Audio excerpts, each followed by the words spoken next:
Sejakulukanlah selalu dipuja-puja bangsa. Di sana tempat berbeda, dimulai besarkan muda, tempat berlindung di hari tua, sampai akhir menutup mata. Indonesia tanah air beta, pusaka abadi dan jaya. Indonesia sejak dulu kala selalu dipuja-puja bangsa. Di sana tempat lahir beta, dimulai besarkan Bunda, tempat berlindung di hari tua, sampai akhir menutup mata.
Debur ombak, pecahkan karang, langit barat di cakrawala,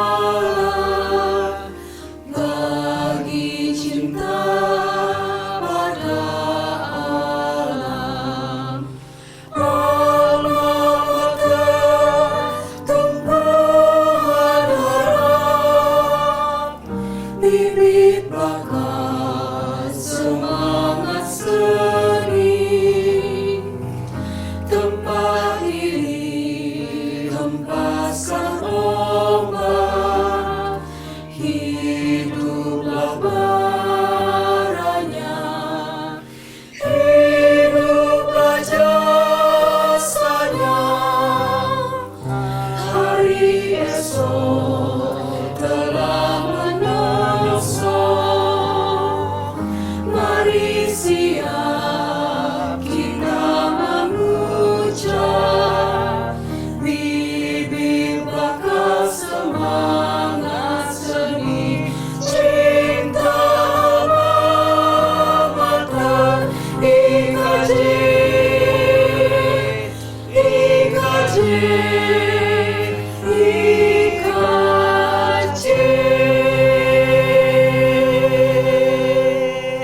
kawan-kawan,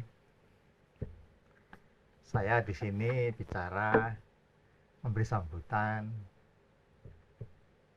hari jadi IKJ 50 tahun Institut Kesenian Jakarta. Disebut sebagai tahun emas. Pertanyaannya, apakah IKJ memang sudah jadi emas? Kalau saya tahu diri, saya mengatakan belum. Perak pun barangkali belum.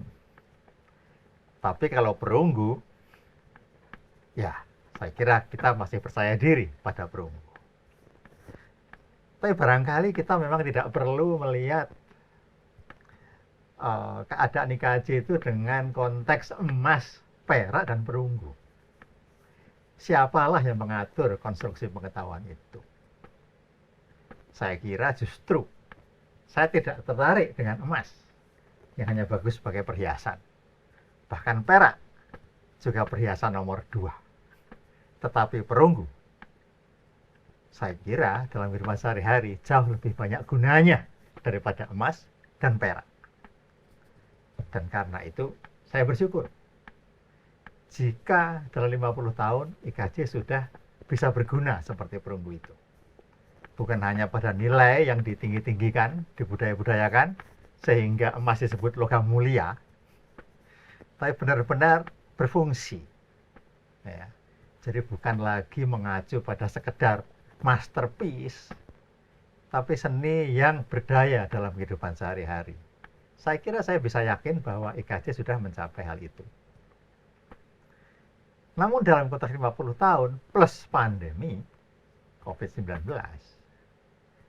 yang menarik bagi saya adalah justru pada saat mencapai tahun ke-50, kita harus kembali ke titik nol.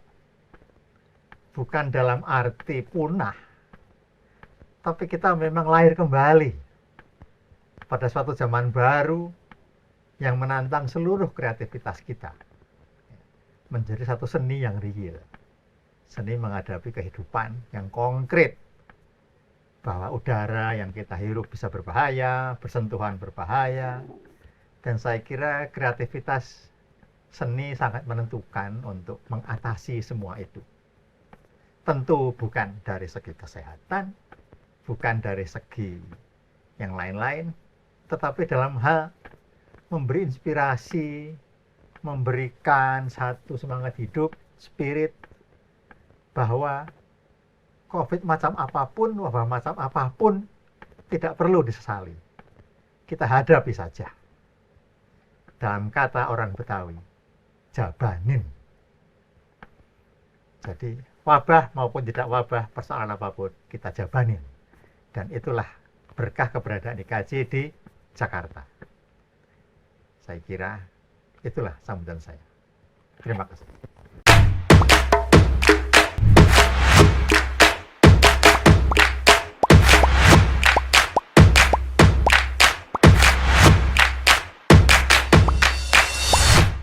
Assalamualaikum warahmatullahi wabarakatuh.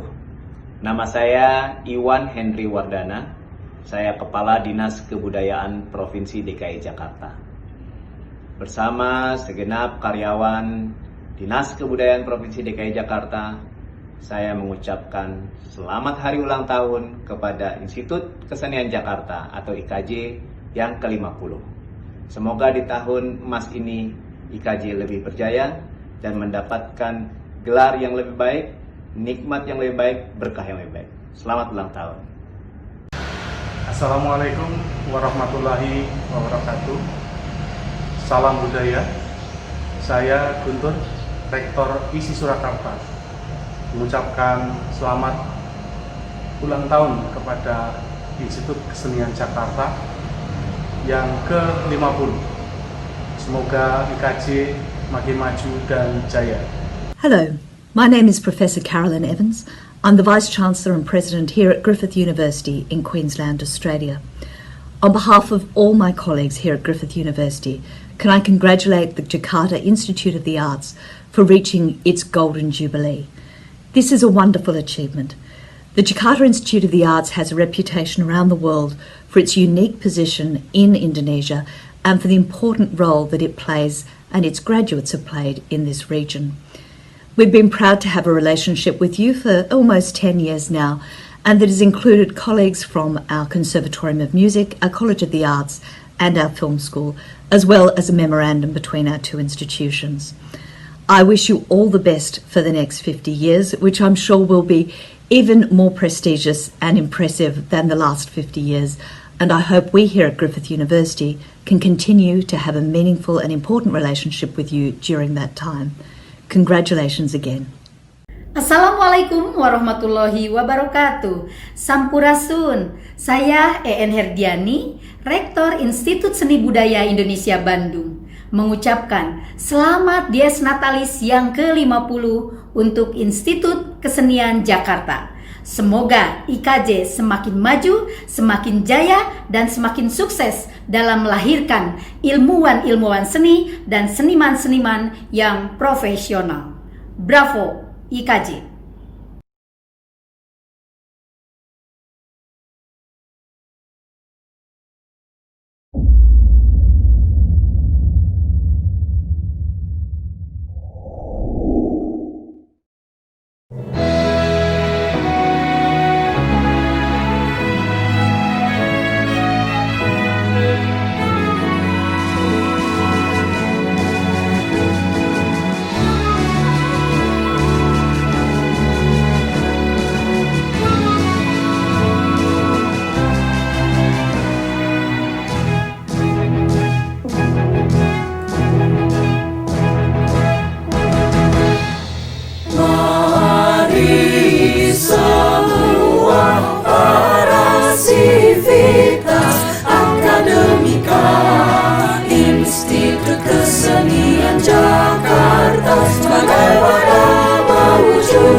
Seni, tingkatkan semangat, pengabdian luhur dengan asas Pancasila, membina jiwa dan bakat. Mari kita junjung bersama tridharma perguruan tinggi, baktikanlah cita-citamu bagi nusa dan bangsa.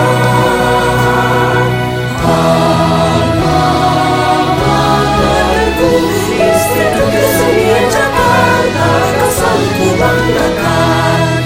Mari semua para sivitas akademika, Institut Kesenian Jakarta sebagai wadah mewujudkan cipta karya dan seni. Tingkatkan semangat, pengabdian luhur dengan asas Pancasila, membina jiwa dan bakat. Mari kita junjung bersama tridharma perguruan tinggi, baktikanlah cita-citamu bagi nusa dan bangsa. Alamaku Institut Kesenian Jakarta, kau selalu kuat. Kau selalu kuat. Kau selalu kubanggakan.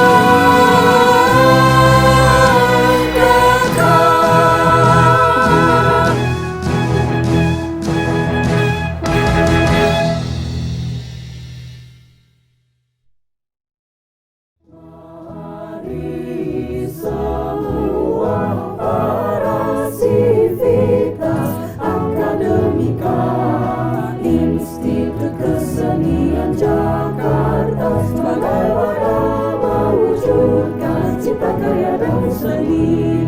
Tingkatkan semangat, pengabdian luhur dengan asas Pancasila, membina jiwa dan bakat.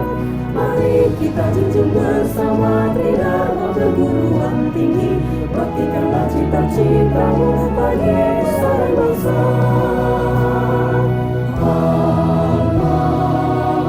Alamaku Institut Kesenian Jakarta, kau selalu kubanggakan.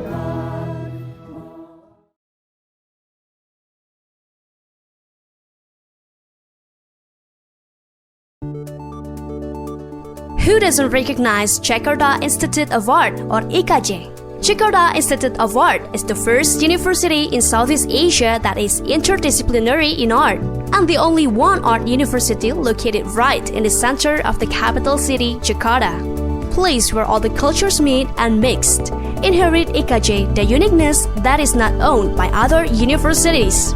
IKJ, located right in the Jakarta Art Center, Taman Ismail Marzuki, or TIM, and granted the access of all the facilities from the TIM complex, with 3 faculties which are fully synergized: the Faculty of Fine Art, Faculty of Film and Television, and Faculty of Performance Art, allowing the chance of optimum interdisciplinary art and culture collaboration within IKJ. Used to be known as Jakarta Arts Education Institute, or LPKJ, and since 1982 officially known as Faculty of Fine Arts, now equipped with 4 buildings to ensure a conducive teaching and learning process that can be conducted.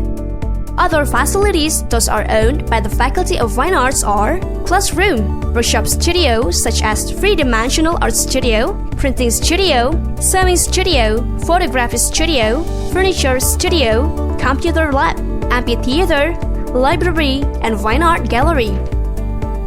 Vision: to be the center of fine arts education based on multicultural, interdisciplinary, and open to change, and to be actively involved in the social life of community in order to promote the art and culture values, to be able to compete globally.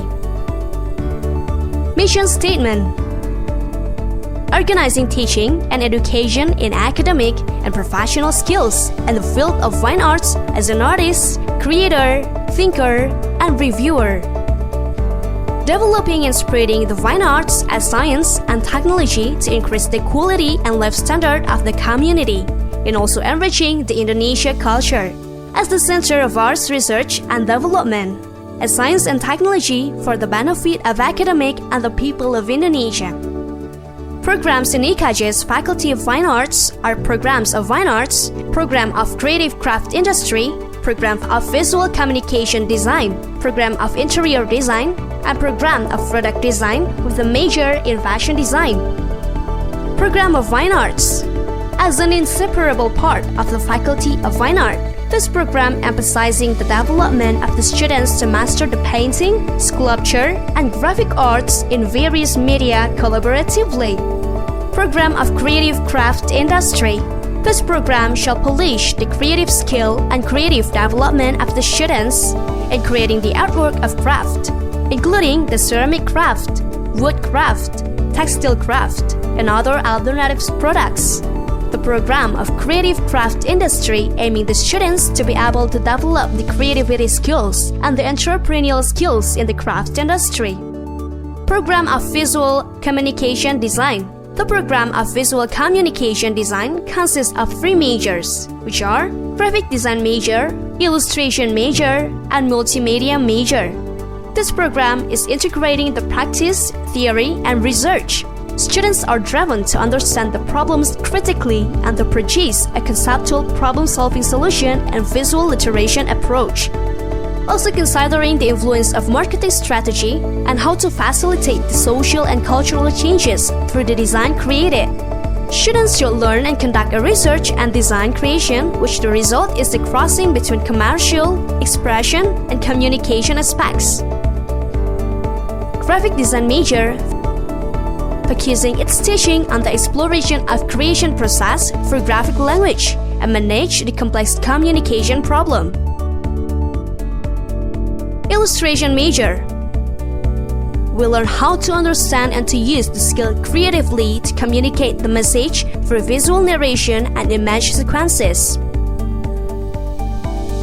Multimedia Major will develop creativity and knowledge in visual communication field using the online and digital media. Students will learn how to understand the process, the limits, and the specialization of the information and technology-based media. Program of Interior Design. These programs will teach students to understand and to master various of techniques, process, materials, and works procedures to design living spaces, public spaces, or commercial spaces. The teaching of creation process started from the development of ideas presentation, and design documents. Students will also learn about the materials, interior design history, and furniture accessories. The program of interior design prepares the students to be interior designer that can compete nationally and internationally. Program of product design. This program majoring in fashion design, which preparing the students to be able to design various of apparels and accessories, which nowadays are more acknowledged to be a serious and promising profession. The students will learn to be an independent and professional fashion designer and to create a conceptual fashion design and able to compete in national and international stage. IKJ Faculty of Fine Arts has undergone a lot of cooperation with many parties, from industry, educational institution, national government, and global partners. With more than 100 cooperation in the academic, research, and community service field that has been done by the Faculty of Fine Arts, such as in the field of cultural center and embassy. There are also numbers of awards that has been achieved by the students of IKJ.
For further information, you may kindly contact us on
Halo,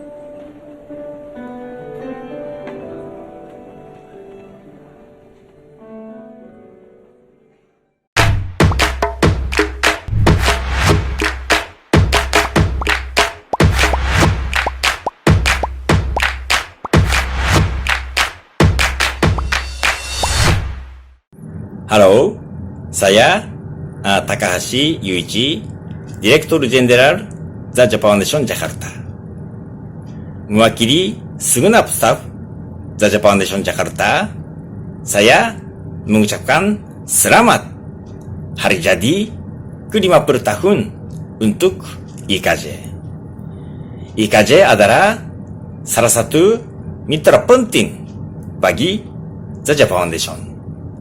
Sejak dulu, banyak kegiatan The Japan Foundation yang diselenggarakan berkat kerjasama dengan IKJ. Saya berharap IKJ semakin sukses dan tetap memberikan banyak kontribusi bagi dunia seni di Indonesia. Terima kasih. Dear friends from IKJ, congratulations on your 50th anniversary. My name is Joyce Nijssen. I'm from the Erasmushuis, the Dutch Cultural Center in Jakarta. It's a great achievement that IKJ has been able to educate and inspire young Indonesian people already for half a century. And we have been able to cooperate with IKJ on many, many occasions. I wish sincerely that we can continue to do that soon and hopefully in real life, not only in the digital world. I wish all IKJ students, teachers and alumni all the best and hope that we can celebrate together IKJ and Erasmushuis, who also has her golden anniversary this year, that we are 50 years young. Selamat merayakan yubileum IKJ. Saya Suni, Project Leader Erasmushuis, Pusat Kebudayaan Belanda di Jakarta. Kami sudah beberapa kali bekerja sama dan kami berharap kerjasama kami ini akan menjadi lebih intensif ke depannya. Sekali lagi, selamat ya.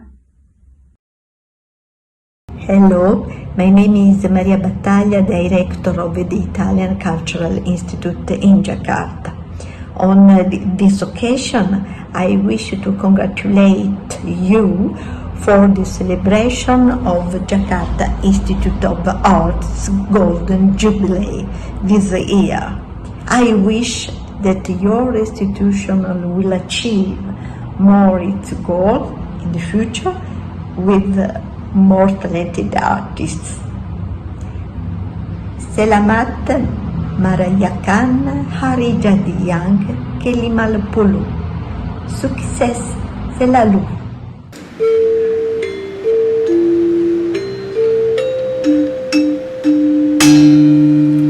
Kami dari Institut Fransai Indonesia.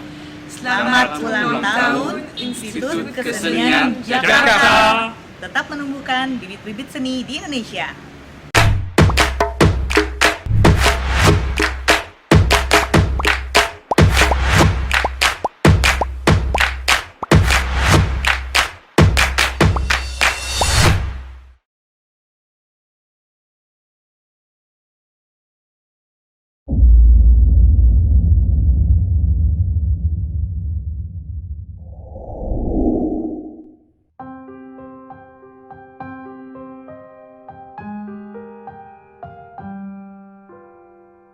Debur ombak, pecahkan karang, langit barat di cakrawala,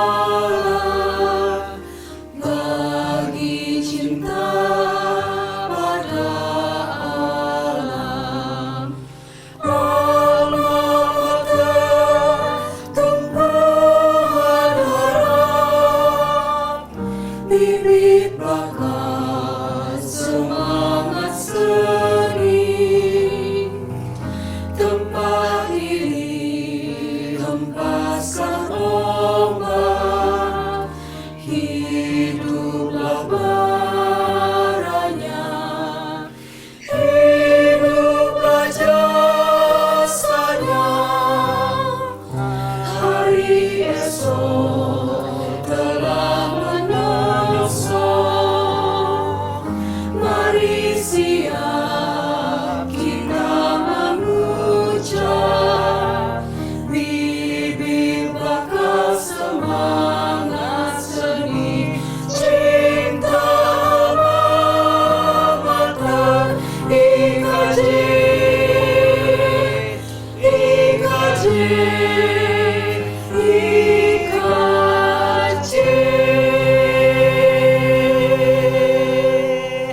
Selamat sore pemirsa.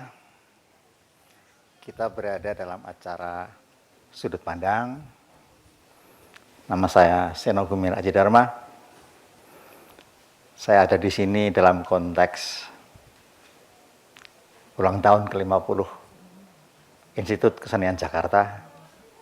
Dan ini adalah bagian dari acara itu. Makanya ada saya di sini. Jadi kali ini Pak Rektor menjadi host. Di hadapan saya adalah, nah ini revolusi mental pertama. Bukan Bapak, bukan Mas, Bung Dirjen. Bung Dirjen Kebudayaan, ya, Hilmar Farid, PhD. Bung Dirjen ini bukan sembarang Dirjen. Ya, pencapaiannya yang saya kira baru dalam sejarah Indonesia adalah UU Pemajuan Kebudayaan. Jadi untuk pertama kalinya secara legal, orang tidak mau maju itu bisa dihukum. Melanggar undang-undang. Semua harus maju. Dari segala segi dan sudut. Saya kira itu belum pernah terjadi. Ya. Saya kira itu jasa yang penting gitu. Nah, kembali ke 50 tahun IKJ, Institut Kesenian Jakarta. Ini kita biasanya kan disebut tahun emas. Dalam situasi seperti ini, apanya yang emas? Ya. Jadi sangat menarik justru gitu. Ya, bahwa sebelum kami mencapai, Institut Kesenian Jakarta mencapai usia 50, pertama sudah ada new media, sudah ada gagasan revolusi mental, yang meskipun tidak dipersiapkan untuk COVID, dua-duanya, tapi sungguh diperlukan sekarang. Nah, tanpa revolusi mental, kita tidak akan survive. Ya. Dan tanpa new media, kita berada dalam kegelapan. Nah, jadi begitu terjadi, ya, segala laju terlambat dan terhenti karena COVID. Yang berjalan terus justru dalam proses alih wahana adalah kesenian. Sama sekali tidak pernah berhenti meskipun wahananya berubah. Ya. Jadi sudah 100 lebih, 150 lebih acara kesenian berlangsung, acara pilihan, ya, dengan kurator-kurator apa namanya yang mumpuni, ya, menghasilkan karya-karya baru. Jadi COVID ini tidak menghancurkan, malah melahirkan, ya, satu bentuk-bentuk ekspresi kebudayaan baru. Saya kira ini memang sudah seharusnya lah, ya, bukan hanya karena manusia, tapi kalau manusia itu mengaku seniman, ya kreativitas itu sudah jalan hidupnya, gitu. Nah, sampai di sini barangkali Bung Dirjen bisa menceritakan pengalamannya, gitu, ya, bagaimana menghadapi bukan hanya COVID, ya, tapi juga bagaimana membuat seni ini sebagai satu jalan, ya, jalan yang merintis, yang membimbing seluruh kebudayaan Indonesia ini. Ya. Kebudayaan itu kan bukan hanya seni, pajak juga kebudayaan, tambak udang juga kebudayaan, gitu.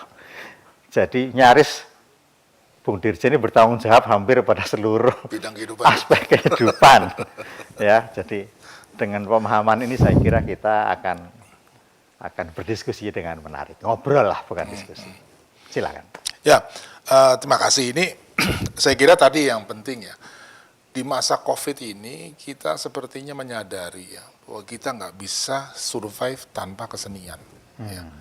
Gimana mau bertahan di rumah ya? Kan nonton TV, gak baca, tidak menikmati atau dengar musik dan seterusnya gitu. Sehingga memang tadi ya itu jantungnya kebudayaan ya ada di kesenian. Sebetulnya termasuk kebutuhan dasar, ya, bahan pokok.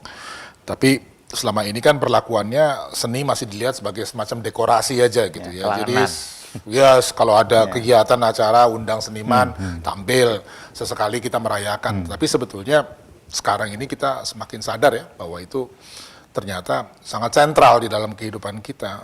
Cuma problemnya investasinya kurang. Jadi selalu dianggap wah penting sekali harus ada, dialah perekat bangsa dan seterusnya gitu. Tapi pada saat bersamaan kita lihat investasi masih sangat terbatas. Jadi kita ini di Direktorat Jenderal Kebudayaan salah satu fokusnya itu ya, gimana caranya memindah ya, cara pikir ya sebetulnya itu ya. Bahwa ini bukan cuma pembiayaan agar seniman bisa berkarya gitu ya, tapi sebagai bagian yang sangat sentral lah di dalam kehidupan. Maka pendekatannya juga mestinya dilihat sebagai investasi, bukan investasi untuk mengembalikan uang ya. Ya ada teman-teman seniman yang kemudian bisa jual karya dan seterusnya gitu. Tapi pada dasarnya investasi sosial ya, jadi memang kembalinya itu untuk masyarakat. Nah ini yang dengan adanya undang-undang pemajuan tadi itu, ya, sebetulnya amanat yang paling dasarnya itu. Gitu ya. Jadi mau gimana caranya mengelola ya, kekayaan ekspresi, warisan budaya, cagar budaya dan seterusnya ini dan betul-betul ya menjadi bagian integralnya dari masyarakat gitu. Dan saya kira benar ya, COVID sekarang ini kan membuktikan betul ya bahwa kita ini kalau direduksi cuman urusan kesehatan sama makan aja, wah ya nggak akan bisa survive gitu ya. Ya kurang inspiring. Ya. COVID ini harus kita ubah dari bahaya menjadi ilham. Ya. Dan tadi ya melahirkan ya. Jadinya. Jadi bukan kemudian mematikan ya. Dan ini sekarang juga salah satu problem ya, artinya di kalangan yang kreatif. Awal-awal memang kaget lah. Ya, saya kira ya semua siapa sih yang nggak kaget ya tiba-tiba pentas dibatalkan semuanya setahun nggak ada kerjaan lah gitu. Tapi pelan-pelan pulih dan mulai melihat ini ya peluang-peluang baru gitu. Banyak yang seru-seru gitu ya kalau kita lihat ya. Kita di Dijen Kebudayaan kan kemudian buka peluang ya buat teman-teman buat berkarya dan itu menarik ya, kolaborasi baru, bentuk-bentuk baru ya. Ini semua dalam konteks new media ya. Dalam konteks new media, ya semuanya tampil daring ya. Kita nggak bisa, untuk sementara kan nggak bisa berkegiatan yang fisik ya. Jadi itu memang kelihatan betul ya bahwa orang di tengah keterbatasan apa ya mungkin mesti gitu ya, mesti kejepit dulu terus baru itu dia baru kreatif ya. Kalau tidak kepepet kita nggak kreatif. Seperti nggak jalan. Kalau kepepet baru semuanya keluar. Nah itu. Ya. Seperti rumah kebakaran tuh kan. Tiba-tiba ada orang bisa kuat ngangkat kulkas. Yang biasanya nggak kuat. Keluar gitu. Nah saya kira di sini seluruh kemampuan kita keluar ya. Betul. Ya, dan banyak buku-buku cepat yang cemerlang. Gitu. Nah, saya kira kita jangan terlena. Terlena dengan komplain gitu ya. Kesulitan, keluhan ya. Luxury kita hilang gitu. Terus sebaliknya ya. Dalam istilah Betawi itu kita jabanin. Ya kan? Ya jabanin nih COVID mau apa? Kita jabanin. Ya, kita lawan dengan kreativitas ya. Tapi saya pengen tahu nih yang agak lebih konkret gitu. Jadi feedbacknya bagaimana nih? Produksi sudah? Ya. Apakah seberapa jauh dia kemudian sudah menularkan ini? Kalau yang menarik misalnya sebagai contoh ya di puisi ya. Ini puisi tiap pagi terbit ini, ada puisi baru ya teman-teman ya. Dan jadi tergantung pada bentuknya. Kalau misalnya bentuknya cukup kompleks ya, biasanya masih wow gitu ya. Jadi wah ya cuma tertegun gitu ya, belum bisa merespon. Tapi kalau misalnya bentuk-bentuk yang sederhana, pelibatannya itu anak sekolah masuk, terlibat, ikut bikin kegiatan, nyumbang, ngirim video, dan seterusnya. Jadi partisipasi itu cukup besar ya. Tentu kalau misalnya sekarang bicara, seberapa laku sih? Gitu. Waduh kalau bicara tentang, follower dan segala macam, kita masih jauh lah sama seleb-seleb di Instagram dan YouTube atau segala macam itu ya. Tetapi saya kira pelan-pelan sudah mulai menular. Yang paling membahagiakan sebetulnya meluas. Ya, jadi banyak teman-teman di daerah kemudian merespons, ayo saya juga mau bikin gitu ya. Terus dengan konteks lokalnya ya. Dan itu menarik ya, walaupun menggunakan media baru, ya nggak semuanya kemudian tersedot harus global gitu ya. Ini juga soal mindset ya. Langsung ngejar berapa follower segala macam, tapi rupanya di teman-teman ini ada yang lain, ada keinginan juga untuk berkomunikasi di tingkat lokal ya dengan peer-nya. Saya kira ya di luar komunitas seniman gitu, berkesenian juga dilakukan oleh semua orang sebetulnya sekarang ini. Karena sisa ruang publiknya kan hanya new media. Betul. Ya. Dan seluruh bahasa komunikasinya itu ya seni juga kan, teknik editing, angle kamera, musik yang mengiringi. Walaupun TikTok ya, Iya. main di sana Saya kira itu juga dilakukan. Ya. Tanpa orang tahu ada kantor namanya desain kebudayaan. Justru nggak perlu juga. Ya. Saya kira itu juga insting Benar. manusiawinya bekerja. Betul. Saya kira ya. Gimana kita survive itu dilakukan semua Betul. profesi Betul. ya, profesi. Itu pertanyaan saya sekarang ini. Kan ada banyak komunitas ya atau kelompok ya yang tidak dengan sendirinya gitu memahami kesenian sebagai ekspresi yang sah gitu kan. Ada juga yang ya manusia nggak bisa hidup tanpa seni gitu kan. Artinya new media ini kan tidak menyentuh kalangan kelas lebih bawah dari terbawah gitu. Ya, ya. Ini seberapa jauh ini diantisipasi?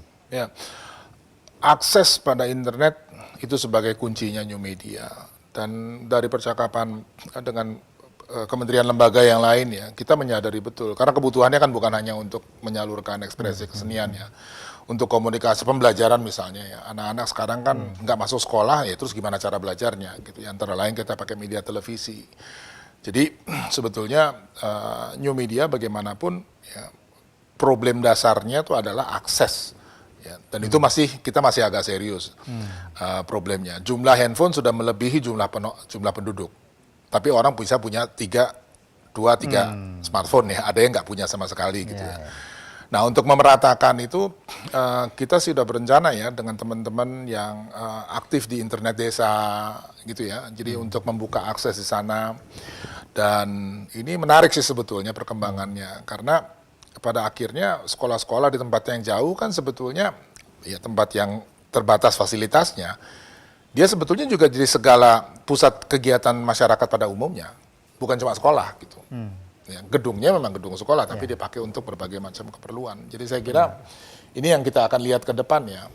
Kalau misalnya program ya konektivitas sudah ada sekarang namanya Palaparing Road. Menyambungkan seluruh Indonesia, tapi cabang-cabangnya ini masih perlu diperkuat, tapi pelan-pelan itu arahnya gitu ya. Jadi orang akan lebih banyak ya menggunakan komunikasi digital terhubung melalui media itu. Tapi ya jujur aja akses memang masih jadi isu sampai sekarang gitu ya. Iya.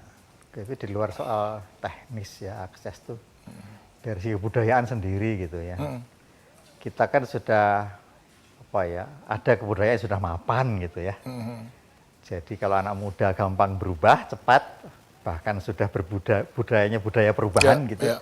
Tapi kan ada masih kelompok yang cukup dominan, memegang kekuasaan gitu, yang sulit berubah. Ya, baik dalam pemahamannya tentang media komunikasi, kesenian dan apa isinya gitu. Artinya politik masih berjalan. Ini dominasi siapa dulu dong, kan gitu. Itu terasa nggak dari pengalaman ini? Terasa, tapi saya kira dalam keadaan sekarang semua orang dipaksa berubah ya.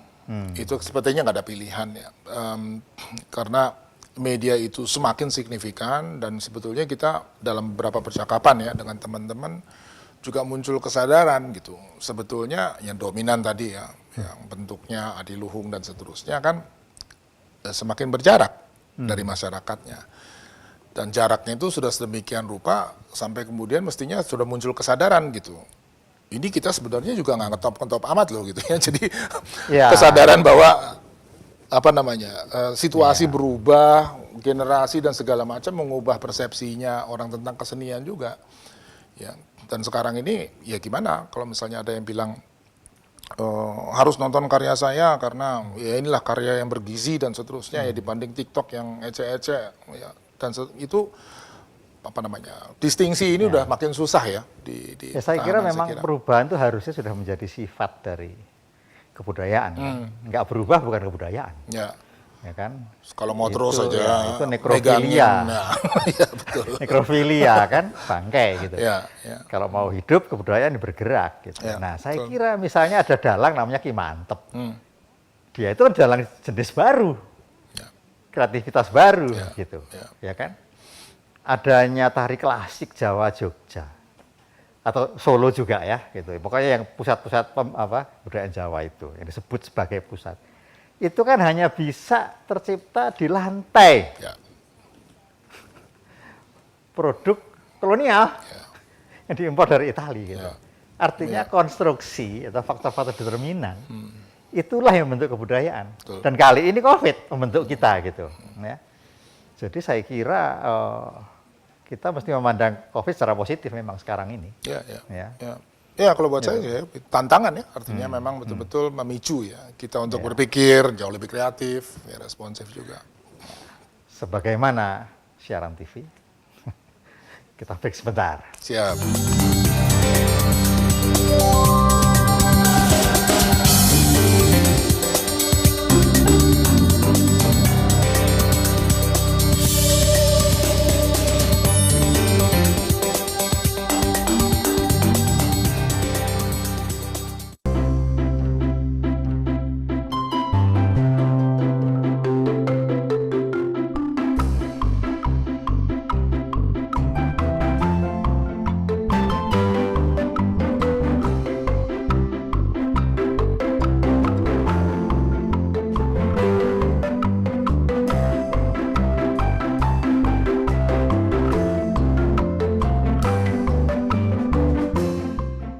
Dipersembahkan oleh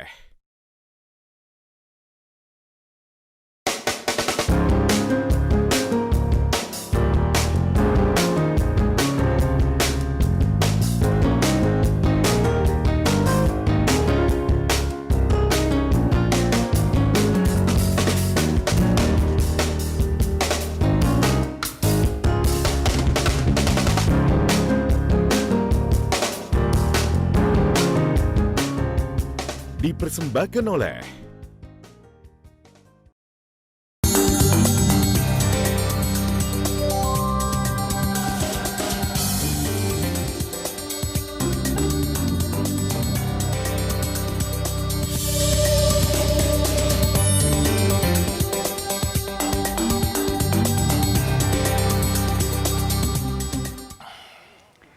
Baiklah saudara-saudara, kita ketemu kembali.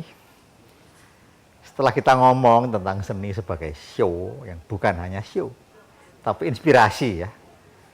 Jadi desain kebudayaan menggalakkan kesenian di new media bukan sekedar supaya memberi sambungan nafkah seniman, bukan hanya itu. Tapi yang penting memberikan makanan jiwa ya. Spirit kita juga perlu makan, nggak cuma nasi gitu kan. Nah, tapi ya selain show, rupa-rupanya ada tutorial ya, dan ada pasti diskusi-diskusi, sebagaimana umumnya kegiatan kebudayaan.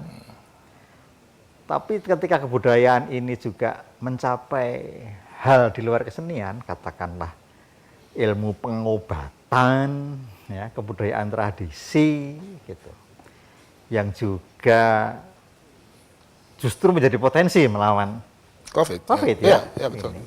Ini gimana nih masuk ke sini? Ya, ini memang sebetulnya ketika undang-undang keluar ya, kita udah mikir nih soal ini gitu ya, bahwa kita punya modal sebut gitu ya, pengetahuan tradisional yang luar biasa ya.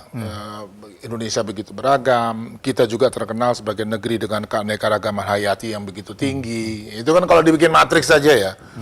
Keanekaragaman hayati, keanekaragaman kultural ya, udah ketemu kita dapat matriks yang luar biasa kompleks. Dan waktu itu juga diskusinya gimana ini untuk dikembangkan gitu ya. Hanya saja memang ketika bicara tentang herbal, orang masih di level ya itulah UMKM lah ya. Jadi ya sudah, pokoknya ada yang bikin jamu, ada yang jual madu apa segala macam. Nah, dengan adanya COVID, situasinya agak berubah gitu ya, karena sekarang semua orang ya menaruh perhatian terhadap tubuh, hygiene, semua ya. Jadi semua tuh terpikir soal itu ya. Masker mana yang meningkatkan imun tubuh dan seterusnya gitu. Nah, di sela-sela ini muncul ini sekarang gitu ya. Jadi teman-teman yang memang mengaktifkan ya pengetahuan tradisional ini untuk menjawab problem-problem yang dihadapi sekarang gitu. Dan setelah meneliti ya, baca sana sini, konsultasi dengan teman-teman Kementerian Kesehatan, ya memang jawabannya terhadap COVID ini peningkatan daya tahan tubuh. Ya inilah arsip yang kita miliki ya dari perjalanan sejarah yang panjang ya, hubungan manusia dengan tanaman. Jadi kita mesti pede ya dengan mestinya jamu dan daun-daunan ini. Betul. Betul. Iya. Dan itu mesti PD-nya tuh bahkan untuk bilang bukan cuma membantu kita di sini loh, dunia nih. Iya, iya. Ya. Karena nggak banyak yang punya tanaman-tanaman rempah, rimpang seperti kita ya, gitu ya, dalam jumlah begitu banyak, variasi penggunaannya begitu hebat gitu ya. Itu menurut saya mestinya ya harusnya jadi kekuatan kita ke depan gitu ya, bahkan secara ekonomi ya.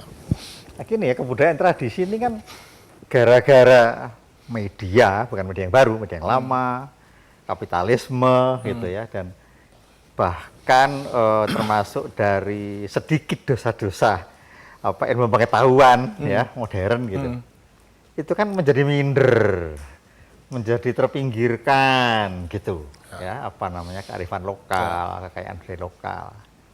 Nah, saya kira kan mesti ada cara nih untuk encourage ya, memberanikan mereka, mempedekan mereka gitu, yang tidak dengan petuah-petuah dari kota gitu ya, tapi dari sumber tradisi mereka sendiri, kesenian mereka sendiri, kebudayaan tradisi mereka sendiri, gitu. Bahwa ini milik kalian dan berdaya gitu.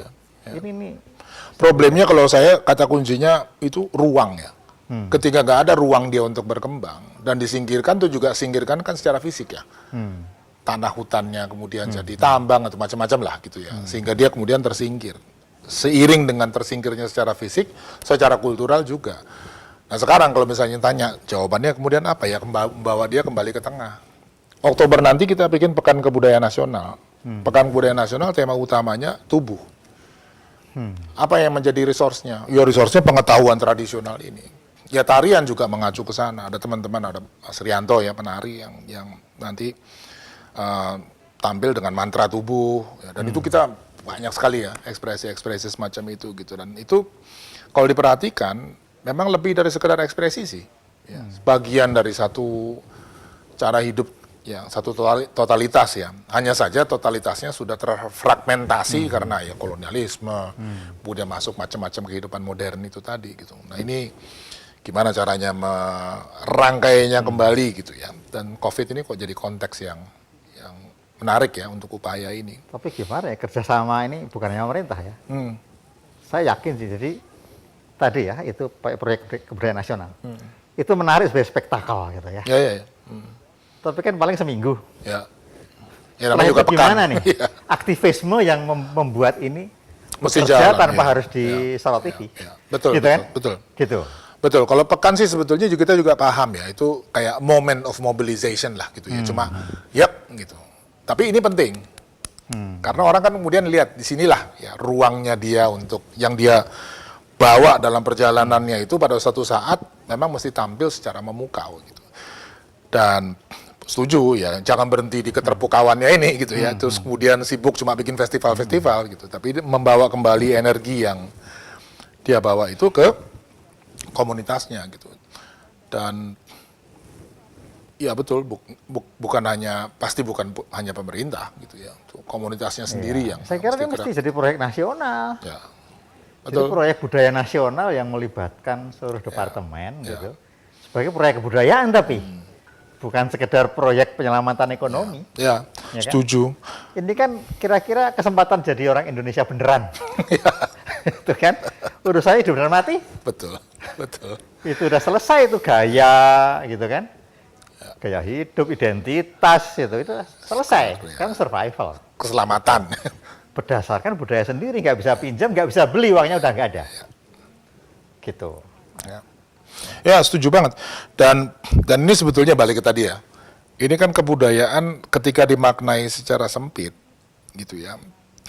Maka urusannya kesenian, warisan budaya, cagar budaya, gitu. Dijen kebudayaan itu sebenarnya yang kecil ini. Ya. Kalau tadi kita bicara ini kan kebudayaan yang besar kan gitu ya. Bisa mengeluarkan virus. Ya, itu dia. Jadi tugasnya yang paling penting menularkan itu. Iya, menyadarkan orang, penyadaran. Betul. Dan saya kira kan ini di TVRI, gitu kan. Saya kira penting untuk jadi omongan, terus frekuensinya lebih sering dan. Nah, sekarang dengan bahasa gitu ya. Bahasa kita ini jangan-jangan kecanggihan saya takutnya gitu kan. Nah, masalahnya gimana? Ide yang sama gitu kan. Spirit yang sama ini berjalan dengan sama efektifnya dengan bahasa yang dikenal semua orang. Ya. Ya, misal saya terbayang tadi kita udah bicara, misalnya teman seperti PM Toh itu gitu kan, Ya. dengan cara dia itu pasti bisa menularkan gagasan-gagasan pemajuan, ya kan? Jauh lebih efektif. Demi survival ini, saya kira itu Ya. sangat penting. Kita lakukan sih ya, melibatkan teman-teman di daerah, dan yang paling ya saya setuju sekali soal bahasa itu ya.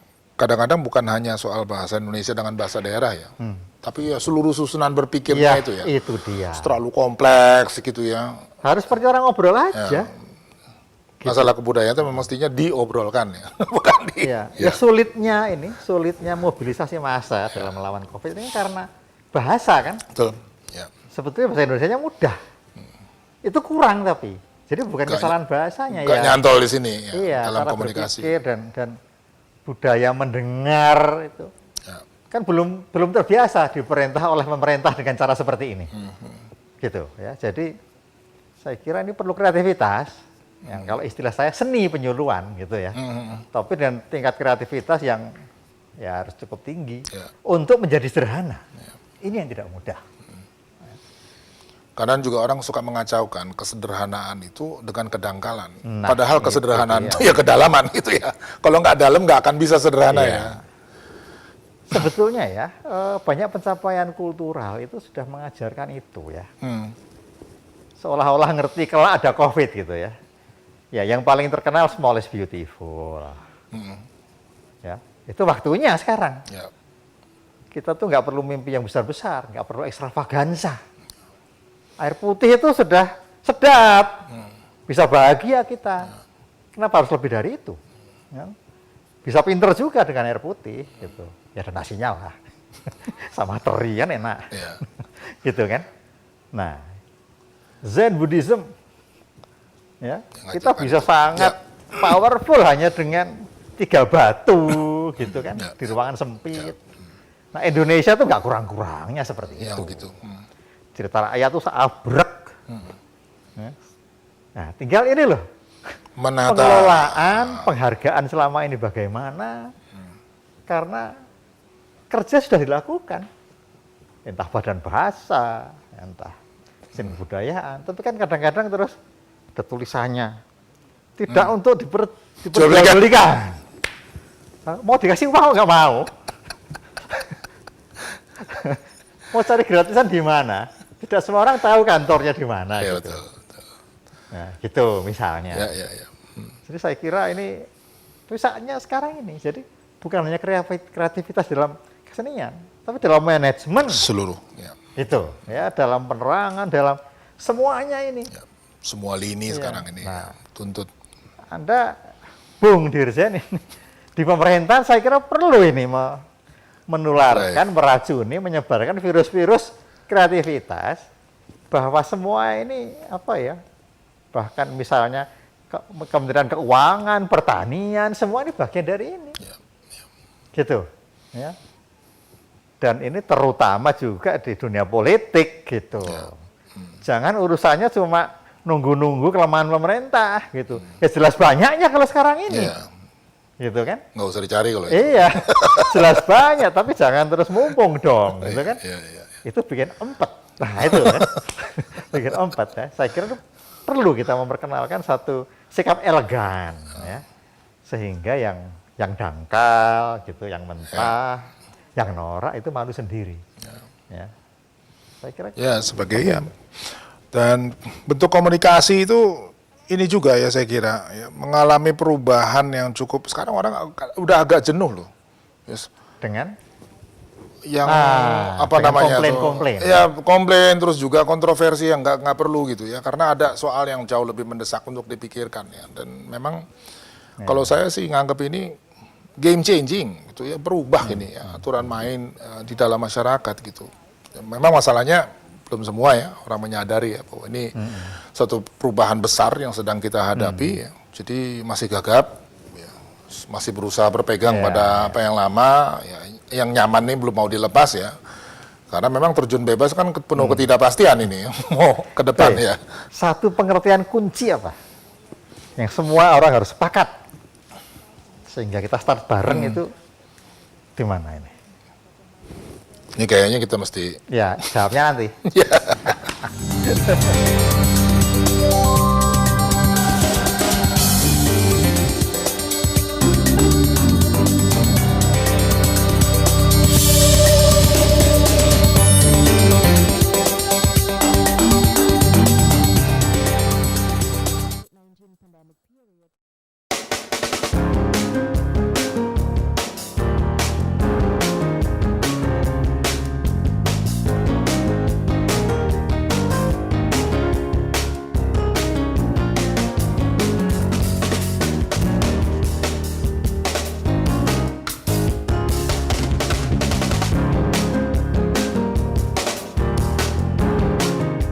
Dipersembahkan oleh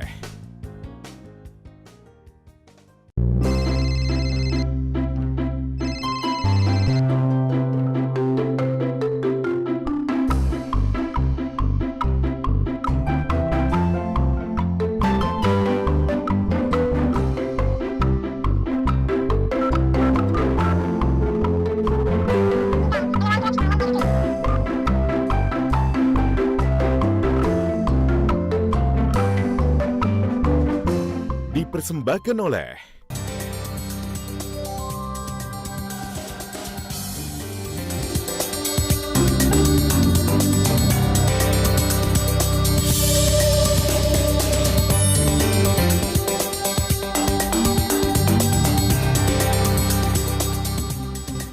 kita sambung lagi. Jadi pengertian apa yang sebaiknya dicapai oleh semua orang bersama sehingga startnya enak nih? Ya, saya kira kesadaran bersama ya, pengertian bersama bahwa kita tidak bisa hidup dengan cara-cara lama. Ya, jadi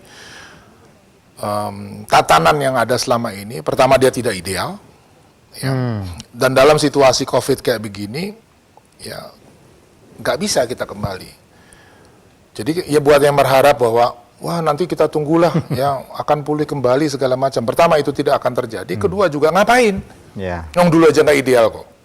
Dulu ada kesenjangan, ada kemiskinan, ada kesulitan, ada segala macam. Masa mau kembalinya ke sana gitu? Mestinya kan menjemput ya sesuatu yang baru di depan. Walaupun penuh dengan kemungkinan-kemungkinan ya. Tapi saya kira itu ya kesadaran itu yang sangat penting ya buat kita sekarang. Ini borju-borju itu bisa menderita ini. Ya. Semua sih sebetulnya ya kehilangan apa namanya kenyamanan ya, kenyamanan yang terbentuk ya dalam proses sosialnya itu bukan hanya hilang ya, tetapi saya kira itu rontok ya. Ya sesederhana mobilitas lah. Berikut ekonominya. Ya, ekonomi akan panjang. Karena ekonominya kan berangkat dari ideals borju, yang keliru, ya kan? Ya. Ketika luxury hiburan menjadi komoditas lebih utama dari beras, gitu. Ya, saya kira ada salah arah kebudayaan gitu. Nah, tapi ini kan revolusi berarti. Itu yang saya maksud. Rupa-rupanya revolusi mental kepakainya sekarang. Cuma ini perlu dari atas ngomong lagi. Kalau dulu revolusi mental itu kan maunya kan supaya orang kerja keras gitu kan. Nah, sekarang ini bukan hanya kerja kerasnya, ininya perubahan pola pikir. Mengubah semua. Jangankan ini ya, jangankan hanya budaya urban misalnya, sekolah juga sudah berubah, ya kan? Jadi saya kira ide tentang kita tidak akan kembali, bahkan tidak perlu kembali, ya, karena dunia yang lama itu bermasalah, ya. Buktinya kita komplain terus, ya. Saya kira perlu dipahami bersama gitu. Sebagai syarat ya untuk kita juga melangkah ke depan yang jauh lebih. Nah, kira-kira sekarang berarti konteks pendidikan seni gitu. Ini kan tidak melulu menjadi pendidikan formal seni di kampus kayak IKJ. Tapi pendidikan pengertian seni secara menyeluruh gitu, ya.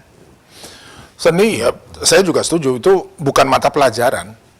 Mestinya ya. Itu bukan satu mata pelajaran gitu, tapi kita dalam pendidikan harus mengasah ya kepekaan dan kemampuan artistik dari setiap orang, ya. Dan nggak perlu jadi seniman, ini suka keliru juga ya. Mengajarkan itu, wah nanti bisa pinter nyanyi, menang lomba dan seterusnya gitu ya. Ya itu oke lah kalau ada yang kayak begitu bagus ya. Dunia yang salah itu. Ya, kita senang kalau menghasilkan. Tapi sekarang ini kan mengasah ya kemampuan juga pekaan ya, kultural, artistik itu yang saya kira arah pendidikan sekarang ya. Mas Nadiem ini juga saya kira begitu ya arahnya ya. Dia juga Merdeka Belajarnya kan salah satu kunci ya di dalam konsepnya itu kan mengubah ya bukan hanya sistem penilaian tapi seluruh cara berpikir kita mengenai pendidikan gitu dan yang tadi ya kesenian bukan dalam pengertian yang sempit ya itu jelas ya akan dapat tempat yang jauh lebih penting gitu sekarang ini.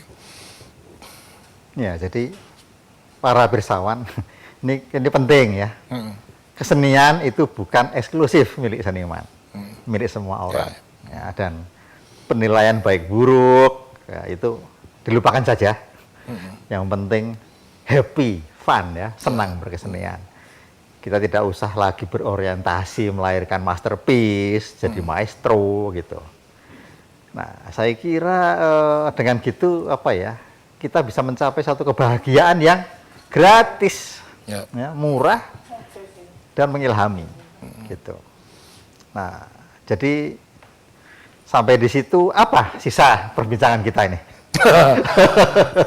Kalau saya sih ini ya, mumpung ya kita bicara soal pendidikan juga gitu dan ada memang soal-soal yang agak serius ketika tenaga ya mengisi ya dunia pendidikan, para guru, tenaga kependidikan, dosen dan seterusnya ini juga perlu mengalami ini ya perubahan ya.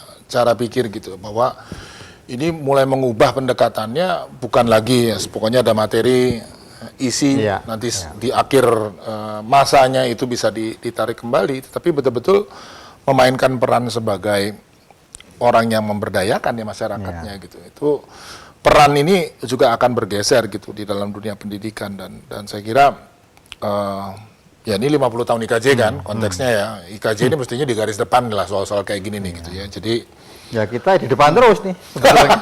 Meskipun kesodok-sodok soalnya.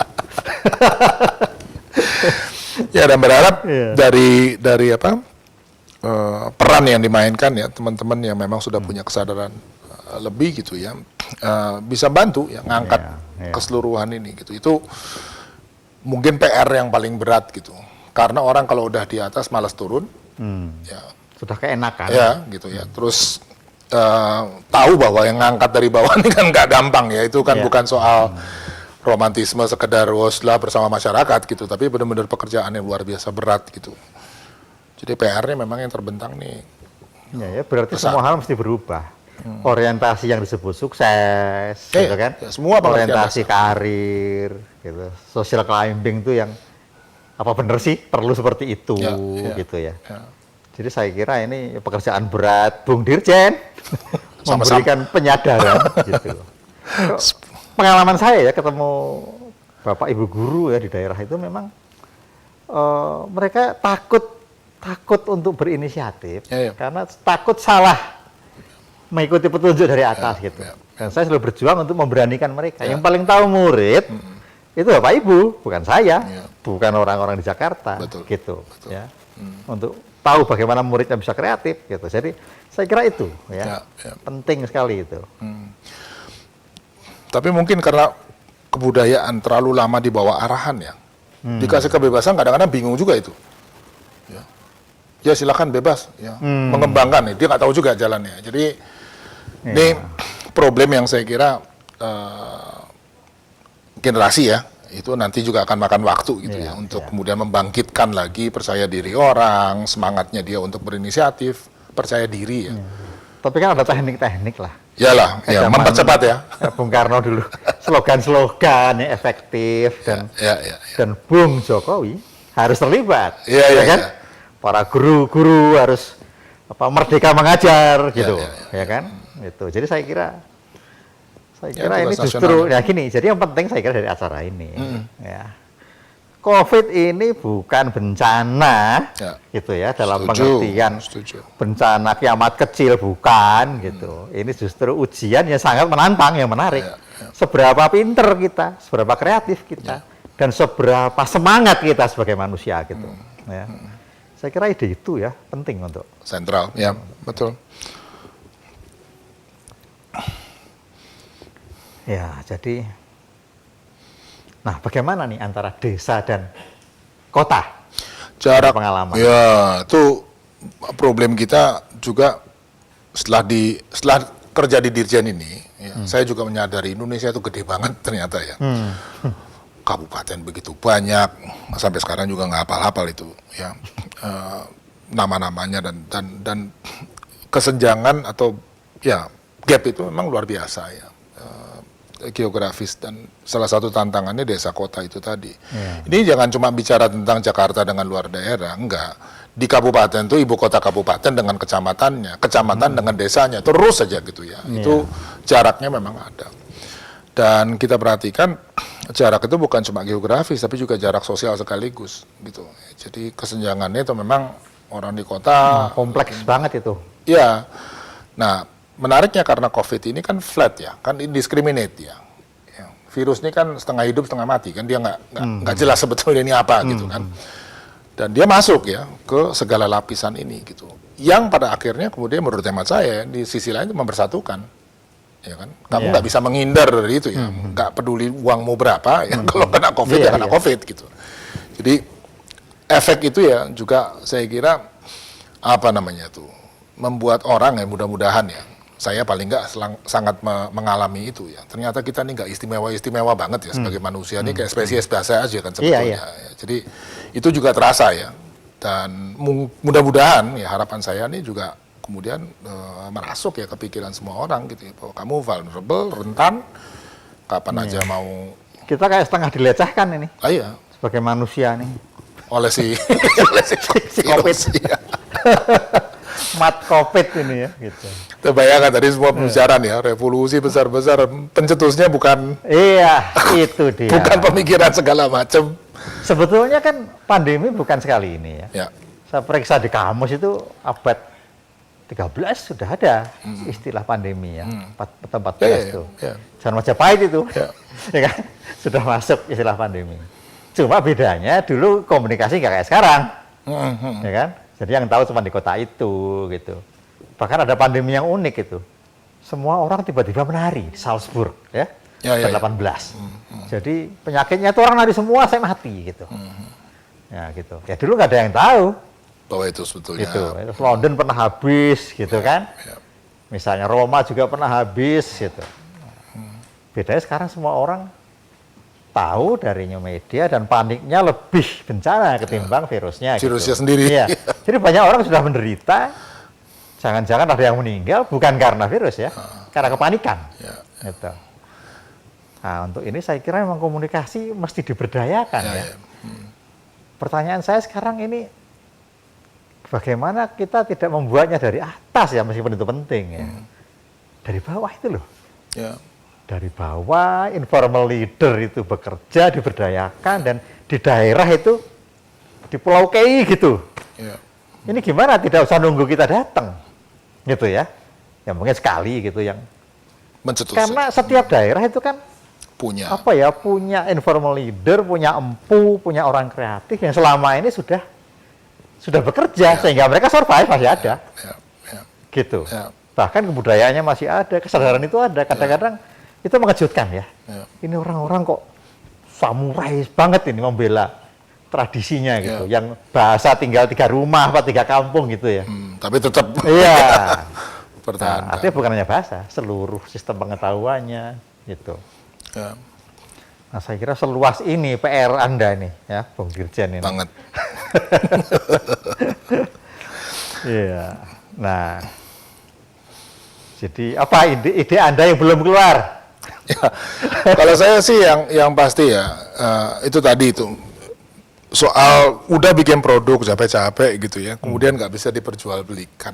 Ini seluruhnya itu kan nomenklatur, dan saya kira nih kalau saya mesti Pak Jokowi yang nggak bisa Bung Jokowi ya. Jadi Pak Jokowi ini kan sudah bolak-balik ya sebetulnya berbicara mengenai itu ya, bahwa kok jadi kita ribet sama laporan, ribet sama segala macam aturan-aturan gitu. Padahal sebetulnya yang paling penting kan menangani masalahnya gitu. Jadi kuncinya sebetulnya ya perubahan ya, reformasi birokrasi itu sebetulnya itu gitu. Nah itu yang belum ya dalam konteks ini belum terjadi, tapi ya kita teruslah kerja keras ya untuk memastikan itu berjalan. Sudah dikodein tadi. Jadi kita simpulkan ya. Iya. Pertama, COVID menjadi inspirasi pemajuan, cocok. Ya. Dan revolusi itu berlangsung terus-menerus, terutama hari ini dan seterusnya. Setuju? Setuju banget. Ya. Begitulah pemirsa. Jadi kita jangan minder, jangan takut, jangan panik, semangat. Gitu. Ya, ini untuk sekolah seni. Jadi memang IKJ 50 tahun, gitu ya. Tapi ya saya mengajak seluruh perguruan tinggi seni juga terlibat dalam perbincangan ini untuk mendengar apa yang Anda pikir tentang perguruan tinggi seni. Peran kita ini bisa apa?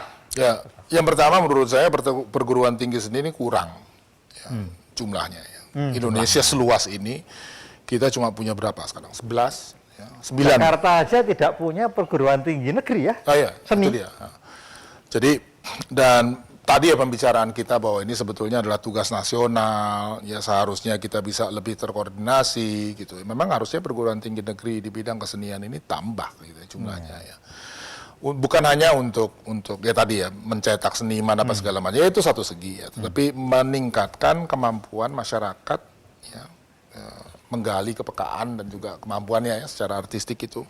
Dan itu sentral ya, saya kira tugasnya kita ini. Dan saya kira tantangan banyak tentu, ya, secara kelembagaan, ya, terus juga secara finansial, ya, masa sekolah seni terus kemudian kembang tebis, ya, miskin susah gitu ya, nyetak orangnya juga belum tentu nanti. Padahal kalau misalnya sekarang lihat teman-teman yang masih kuliah aja udah banyak yang kepake kerja ya, jadi sebetulnya lihat dari itu sangat luar biasa. Ya. Oke, jadi kata kunci diperas satu kata, kreativitas.